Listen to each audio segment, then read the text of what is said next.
కోరికలు తీర్చే కల్పవల్లి. నారాయణపేటలో డోబీఘాట్లో కొలువైన శ్రీ గంగమ్మ దేవస్థానంలో శరన్నవరాత్రి ఉత్సవాలు కాకర్ల బ్రదర్స్ ఆధ్వర్యంలో ఘనంగా జరుగుతున్నట్లు కాకర్ల వెంకటేశ్వర్లు తెలిపారు. శరన్నవరాత్రి 9వ రోజున అమ్మవారు దుర్గమ్మగా భక్తులకు దర్శనం ఇవ్వడం జరిగింది. అమ్మవారికి చిలకపాటి మాలాద్రి వెండి ముఖ ప్రతిమను బహుకరించారు.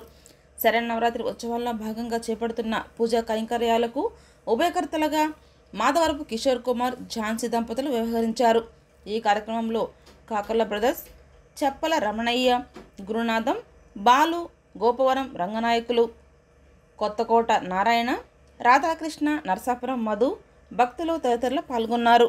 ఇక్కడ ఉన్నటువంటి మన నెల్లూరు జిల్లాలోని రూరల్ నియోజకవర్గంలో నారాయణరెడ్డిపేట గ్రామంలో ఇక్కడ ఉన్నటువంటి అమ్మవారు దుర్గాదేవి, పోలేరమ్మ, పోతురాజు ఈ యొక్క గుళ్ళు నవరాత్రుల సందర్భంగా ప్రతిరోజు ఒక్కొక్క ఉభయంతో ఇక్కడ ఉన్నటువంటి స్థానికులు ప్రతిరోజు నిత్యం ఉదయం సాయంత్రం అభిషేకాలతో అన్ని రకమైనటువంటి అమ్మవారికి దర్శనాలు అలంకరణలతో భాగంగా ఈరోజు 9వ రోజు దుర్గాదేవి అలంకరణతో ఈరోజు ఉభయం చేసినటువంటి వాళ్ళ ఇంటి దగ్గర నుండి ఉభయంగా వచ్చి అమ్మవారి దగ్గర దర్శనం చేసుకోవడం జరిగింది.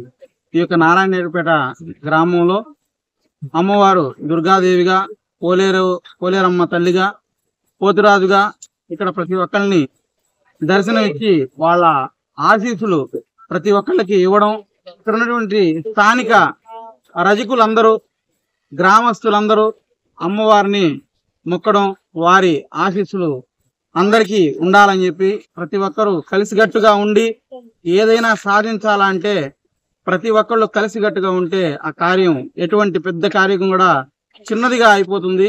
అందరూ కలిసికట్టుగా ఇంకా ఈ అమ్మవారు ఒక గుడి ఇంకా ముందు రాను రోజుల్లో ఇంకా డెవలప్ అయ్యి అందరూ కలిసికట్టుగా రాజకీయంగా, ఆర్థికంగా అందరూ ఎదగాలంటే అమ్మవారి ఆశీస్సులు ఉండాలని చెప్పి, అందరికీ ఆశీస్సులు ఉండాలని చెప్పి మనస్ఫూర్తిగా కోరుకుంటున్నాను. అందరికి నమస్కారం. నా పేరు కాకర్ల వెంకటేశ్వర్లు. ఈరోజు మన నారాయణపేటలోని శ్రీ పోలేరమ్మ శ్రీ దుర్గమ్మ దేవస్థానం నందు 9వ రోజు శ్రీ దుర్గాదేవి అలంకరణలో మేము చేసుకోవడం జరిగింది. ఈ రోజు ఉభయకర్తలుగా మాధవరపు కిషోరు, వారి ధర్మపత్ని ఝాన్సీ గారు ఈ రోజు చేయడం జరిగింది. అలాగే ఈ రోజు ముఖ్యంగా చెప్పాలంటే మా అన్నగారు శ్రీ చిలకపాటి మాలాద్రి గారు, వారికి ఈ రోజు అమ్మవారికి వెండి ముఖ ప్రతిరూపము మాకు ఇవ్వడం జరిగింది. అమ్మవారికి ప్రతిరూపంగా బహుకరించడం జరిగింది. వారికి మేము దేవస్థానం తరపున మేము అందరం ధన్యవాదాలు తెలియజేసుకుంటున్నాం. ప్రతి ఒక్కరు కూడా నారాయణపేట ప్రజలందరూ కూడా బాగుండాలని, వారికి ఆరోగ్యాలు అందరూ ఉండాలి, అమ్మవారి ఆరోగ్యం ఎప్పుడు ఉండాలని మేము కోరుకుంటున్నాం.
Kalau